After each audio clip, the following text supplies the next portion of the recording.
મંચસ્થ મહાનુભાવો, આમંત્રિત મહેમાનો, વંદનીય ગુરુજનો તથા મારા વાલા વિદ્યાર્થી ભાઈ બહેનો, આઝાદી શબ્દ સાંભળતા જ આપણા સૌના મન એક અલગ અનુભૂતિમાં કરકર થઈ જાય છે. અને એમાં પણ જો એ મળેલી આઝાદીને અમલમાં મૂકવાની વાત કરવામાં આવે તો ખરેખર શ્રોતા મિત્રો, આ અમર શબ્દ ભલે 3 જ અક્ષરનો બનેલો હોય, પરંતુ એને સમજવો, એને પચાવવો ખૂબ જ કઠિન બની જાય છે. એટલું જ નહીં, પરંતુ એ શહીદોને સાચી શ્રદ્ધાંજલિ અર્પિત કરવાનો મોકો પણ કહી શકાય. હું વાત કરી રહી છું એ દિવસની કે જે દિવસે આપણા દેશનું બંધારણ અમલમાં આવ્યું.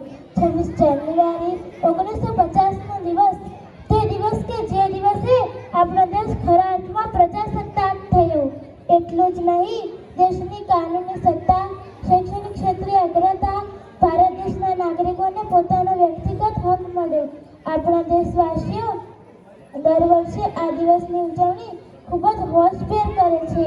શાળા, મહાશાળા તથા વિવિધ મોટા કાર્યાલયોમાં આ દિવસની ઉજવણી તિરંગો ફરકાવી સાંસ્કૃતિક કાર્યક્રમો કરી આપણા દેશના ભાવિને આગળ વધારી રહ્યા છે. આપણા દેશનું બંધારણ અમલમાં લાવનાર એ તમામ સમિતિઓ કે જેમને રાત દિવસ એક કરી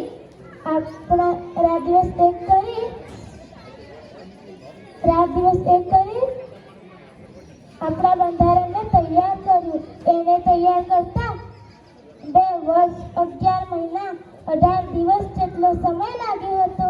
કેટલી જહેમત ઉઠાવી હશે સભાસદોએ, કેટલી પરવા કરી હશે આપણા દેશ માટે, કેટલી અપેક્ષા રાખી હશે આપણા ભારતના ભાવિ નાગરિકો પાસે.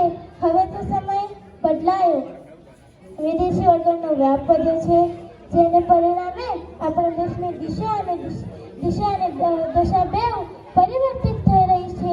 હવે એવું લાગે છે